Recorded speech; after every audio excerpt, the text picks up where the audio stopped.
Okay, today we are talking about fighting positions. So naturally, most people understand, and it's pretty intuitive. If you start getting shot at, everyone is going to go towards a temporary fighting position. This can be a berm, a log, a tree, a pile of rocks, a car, anything that's going to give you a bit of cover, concealment, and it's going to enable you to have a good position to fire back at the enemy. But if you have a little bit more time, or maybe you're in contact a while, maybe you're anticipating contact, it's good to make a hasty fighting position. This is when we're actually digging, right? We're not just using the existing terrain that's around us. We are breaking out our E-tool, and we are going to dig down. This is your foxholes, your ranger graves, as they're sometimes called.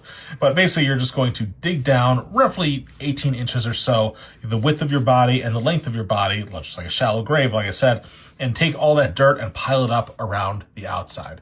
This is going to give you a lot more protection against incoming direct fire, but also against indirect fire. If mortars or artillery are landing around you, all that fragmentation is going to be zipping by over your head. The dirt does a really, really good job of absorbing all that shrapnel and overpressure so that you can stay in the fight for longer and hopefully not die. If you've got even more time, you may be going into the deliberate fighting positions. These are a bit more intensive to make.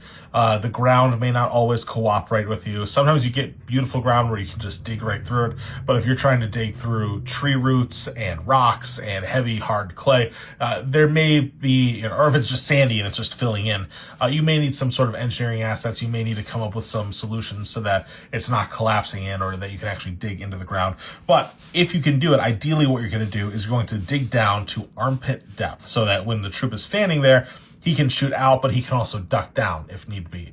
Ideally, you do it with two men. You can do them individually, but usually these more comprehensive fighting positions are better with two-man teams. You can put overhead cover, which protects you against like airburst shells. Usually this is in the form of like plywood layered up with sandbags and other dirt and debris and everything to give you that extra protection. Everyone can fire out in their firing lanes. And like I said, if the dirt will cooperate, you can do stuff like grenade sumps, so that if a grenade gets tossed in here, you can kick it into the corner and it'll contain most of the blast. You can dig storage areas.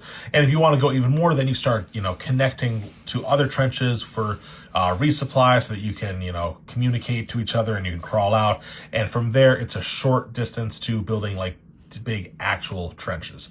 A lot of that is going to need the engineering assets, so you may have to either get those assets, do without if the terrain doesn't allow it, but being able to get below the surface of the ground is very, very important for your survivability and staying power so that the enemy can't just whack you with a few artillery shells and knock you out of position.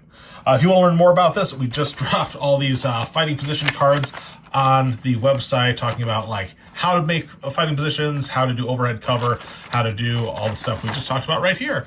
And then you've also got, urban positions, you've got vehicle fighting positions, trench warfare, stuff like that. So go check that out. That is on the website. And yeah, thanks.